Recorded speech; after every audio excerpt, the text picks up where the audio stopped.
I'm Eric Chong, and this is Eric Chong's World.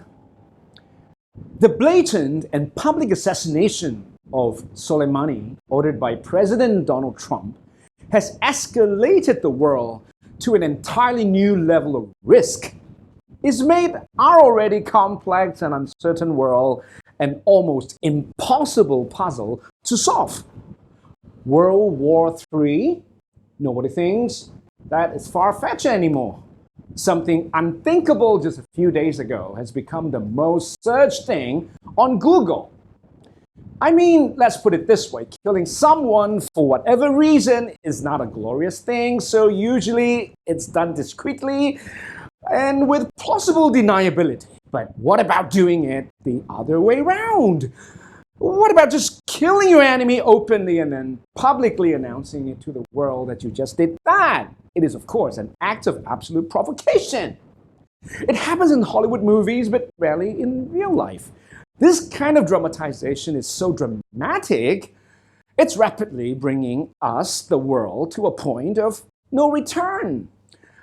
I can only imagine that when a leader of the world's most powerful country makes a decision, particularly one as critical as killing someone like Soleimani and humiliating a country as militarily serious as Iran, he must have weighed all the pros and cons extremely carefully and strategically conferred at great length with the most senior and highest level decision makers in his cabinet, received and thoroughly read through comprehensive analyses by the brightest and the most experienced experts, so that he would be able to make his decision taking into consideration not just the well-being of his country in mind, but the well-being of the whole world. Unfortunately, I have no confidence that such is the case.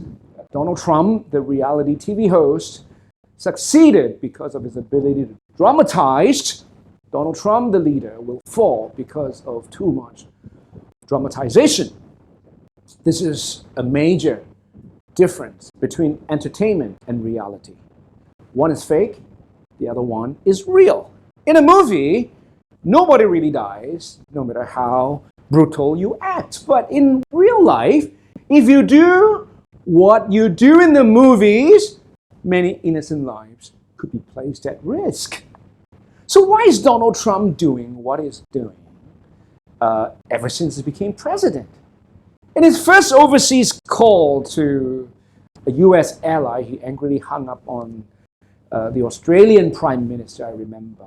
And then he called the Mexican president and said he wanted to build the wall, but the Mexicans had to pay for it. And then he bashed up almost every ally of America. Next, he started a trade war with China, and then it was China, Huawei, Huawei. And then now, Iran. Just like you, I suspect what Donald Trump did to the Iranian military leader in Iraq was not as simple as merely saving American lives, but a deep and contemplated domestic political ploy. I mean, put it this way. Being in the unenviable situation that President Trump was in back home, trying to fend off an impeachment while he should be focusing on campaigning for his re-election, he desperately needed an immediate solution, and that is some kind of attention-diverting strategy. China's been and always will be the main target for Trump, of course, but China was too important for the US to afford to have a total meltdown.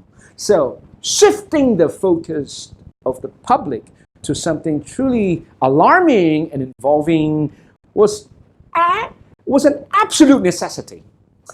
So what could be more convenient than a crisis of this magnitude?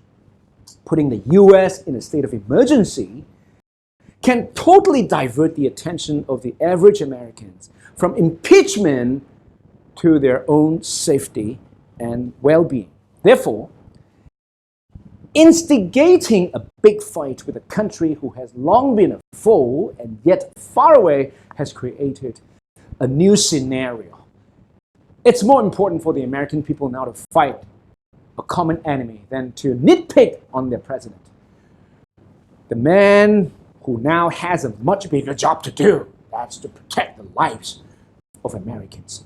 What President Trump probably did not think so much about was what the world would turn into once such a blatant violation of international protocol and principles has been committed.